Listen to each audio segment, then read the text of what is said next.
एक ऐसे शख्स जिन्होंने अपने लीडरशिप से न सिर्फ भारतीय इंडस्ट्री वर्ल्ड को नई दिशा दी बल्कि पूरी दुनिया में भारत का नाम रोशन किया। दोस्तों, हम बात कर रहे हैं भारत के सबसे सम्मानित उद्योगपति रतन टाटा जी की। रतन टाटा जी की कहानी एक प्रेरणा, एक मिसाल और एक दृष्टि है और अपनी बेदाग नाम के लिए जाने जाते हैं। उनके अच्छे कर्म है जो दुनिया में उनके जाने के बाद भी लोग याद कर मायूस हो जा रहे हैं। अगर सही मायने में कहा जाए तो भारत ने एक अनमोल रतन खो दिया है। तो चलिए जानते हैं उनके जीवन के बारे में, तो वीडियो में अंत तक बने रहें। रतन टाटा जी का जन्म 28 दिसंबर 1937 को हुआ था। वह प्रसिद्ध टाटा परिवार से आते हैं। उनकी जड़ें भारतीय उद्योग जगत में गहरी है। टाटा परिवार के प्रमुख जमशेदजी टाटा थे, जिन्होंने भारतीय औद्योगिक क्रांति का जनक कहा जाता है। रतन टाटा जी के पिता नवल टाटा जमशेदजी टाटा के गोद लिए हुए बेटे थे, लेकिन रतन टाटा का बचपन उतना सरल नहीं था।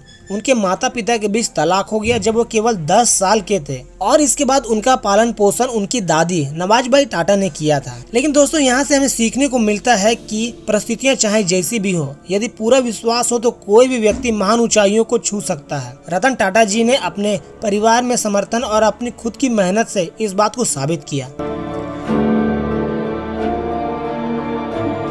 अगर रतन टाटा जी की शिक्षा के बारे में बात करें तो उन्होंने अपनी शुरुआती शिक्षा मुंबई के कैंपेन स्कूल और cathedral and John Connon school से प्राप्त की। बाद में उन्होंने अमेरिका के कर्नल यूनिवर्सिटी से आर्किटेक्चर की डिग्री हासिल की। इसके बाद उन्होंने हार्वर्ड बिजनेस स्कूल से एडवांस मैनेजमेंट प्रोग्राम किया। यह वही समय था जब उन्होंने फैसला लिया कि वे टाटा समूह में शामिल होकर अपनी कंपनी की बागडोर संभालेंगे। हालांकि यह रास्ता उतना आसान नहीं था जितना दिखता था। रतन टाटा जी ने 1962 में टाटा समूह में अपना करियर शुरू किया। शुरुआती दिनों में उन्होंने टाटा स्टील के जमशेदपुर प्लांट में काम किया, जहां अन्य अधिकारी आरामदायक जीवन जी रहे थे। वहीं रतन टाटा जी ने जमीन पर काम करना चुना और इस अनुभव ने उन्हें भविष्य में बेहतर निर्णय लेने की मदद की। धीरे धीरे रतन टाटा जी ने विभिन्न टाटा कंपनियों में नेतृत्व की जिम्मेदारियां संभाली।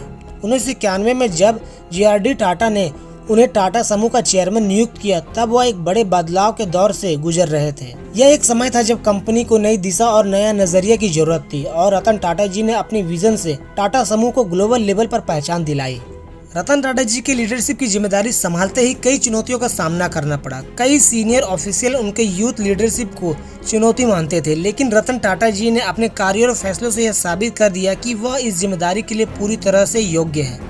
उन्होंने कंपनी की संरचना को मजबूत किया और उसे अधिक संगठित बनाया। उनके सबसे महत्वपूर्ण कार्यों में से एक था टाटा समूह को ग्लोबल मार्केट में ले जाना। रतन टाटा जी के लीडरशिप में टाटा समूह ने टेटली, जगुआर, लैंड रोवर जैसी इंटरनेशनल कंपनियों का अधिग्रहण किया, जिसे टाटा समूह ग्लोबल का पहचान बन सका। यही नहीं, उन्होंने 2008 में टाटा मोटर्स के जरिए दुनिया की सबसे सस्ती कार टाटा नैनो को लॉन्च किया। इसका उद्देश्य आम जनता के लिए एक किफायती और सुरक्षित वाहन प्रदान करना था। यह एक एडवेंचरर एंड यूनिक कदम था। हालांकि इस प्रोजेक्ट को मनचाहा सफलता नहीं मिली, फिर भी यह एक बड़े सपने का प्रतीक था। टाटा नैनो प्रोजेक्ट की शुरुआत एक सरल विचार से हुई थी, भारत में आम जनता के लिए एक ऐसी कार बनाना जिसे हर कोई खरीद सके। उस समय एक अनसुनी बात थी कि एक कार को इतनी सस्ती कीमत पर कैसे बेचा जा सकता है। हालांकि बाजार में इस प्रोजेक्ट को उतनी सफलता नहीं मिली जितनी उम्मीद थी, लेकिन रतन टाटा जी ने इसे कभी एक असफलता के रूप में नहीं देखा। उनके अनुसार, मैंने जो सोचा वह नहीं हो सका, लेकिन मैंने कोशिश तो की। यह एक बहुत महत्वपूर्ण बात है दोस्तों। रतन टाटा जी के लीडरशिप की शैली की बात करें तो वे हमेशा से ही कर्म और दृष्टि पर विश्वास करते हैं। उनके अनुसार एक सफल नेता वह होता है जो दूसरों को आगे बढ़ने का अवसर दे और उनके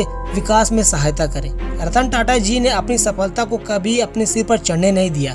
वह बेहद सरल और विनम्र व्यक्तित्व के धनी थे। रतन टाटा जी का मानना था कि व्यापार सिर्फ मुनाफा कमाने का साधन नहीं है, बल्कि समाज के लिए एक सकारात्मक बदलाव लाने का भी साधन है। टाटा समूह ने हमेशा अपने सोशल रिस्पॉन्सिबिलिटी को गंभीरता से लिया है और समाज के विकास में अपना योगदान दिया है। रतन टाटा जी का एक और बड़ा योगदान उनकी परोपकारी गतिविधियों के माध्यम से है। वह टाटा ट्रस्ट के प्रमुख थे, जो भारत के सबसे बड़े चैरिटेबल ट्रस्ट में से एक है। टाटा ट्रस्ट ने शिक्षा, स्वास्थ्य, ग्रामीण विकास और स्वच्छता जैसी कई महत्वपूर्ण क्षेत्रों में काम किया है। उनकी परोपकारी सोच का उदाहरण है कि टाटा समूह ने मुनाफे का एक बड़ा हिस्सा सामाजिक कार्यों में खर्च किया जाता है। उन्होंने हमेशा इस बात पर जोर दिया है कि व्यापार का असली उद्देश्य सिर्फ पैसा कमाना नहीं है, बल्कि समाज को कुछ वापस देना भी है। उनके इस अप्रोच ने उन्हें भारतीय लोगों के दिल में एक विशेष स्थान दिलाया है। रतन टाटा जी ने कभी भी धन संपत्ति को अपने जीवन का केंद्र नहीं बनाया। उनके लिए सबसे बड़ा मूल्य इंसानियत, समाज और भलाई और दूसरों की मदद करना रहा है। वही मुंबई आतंकी हमले के बाद ताज होटल के पीड़ितों के लिए रतन टाटा जी ने जो किया सिर्फ वही कर सकते हैं। सिर्फ ताज होटल पे हमले में मारे गए या घायल हुए पीड़ितों ही नहीं बल्कि दूसरे पीड़ितों और उनके परिजनों की भी मदद सुनिश्चित की। रतन टाटा जी ने होटल के 80 कर्मचारियों के परिवार से व्यक्तिगत रूप से मिले जो या मरे गए थे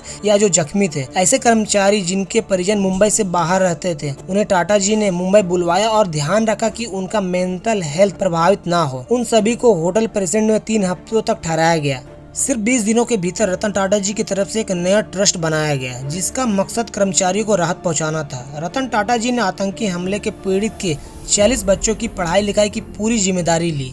मारे गए कर्मचारी के परिवार को 36 लाख से लेकर 85 लाख रुपए तक का मुआवजा सुनिश्चित किया।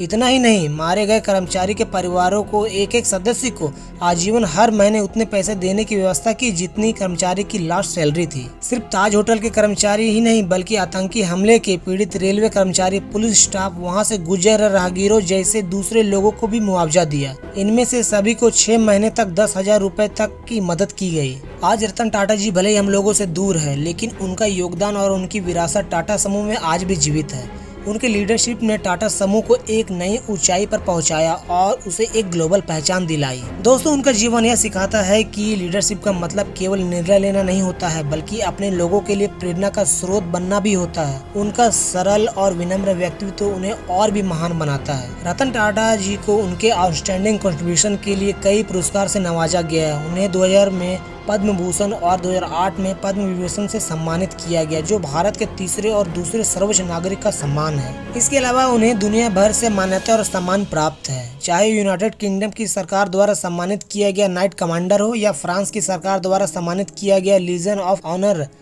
रतन टाटा जी की उपलब्धि की सूची बेहद लंबी है लेकिन उनके लिए सबसे बड़ा पुरस्कार उनके देशवासी का प्यार और सम्मान है जिसे उन्होंने अपने कठिन परिश्रम, निष्ठा और ईमानदारी से अर्जित किया है। दोस्तों, रतन टाटा जी की जीवन यात्रा यह साबित करती है कि यदि आपके पास साहस, धैर्य और सही दृष्टिकोण हो तो आप किसी भी चुनौती को पार कर सकते हैं। उनकी कहानी केवल सफल उद्योगपति की नहीं है बल्कि एक ऐसे व्यक्ति की कहानी है जिसने अपने देश और समाज के लिए बहुत कुछ किया है।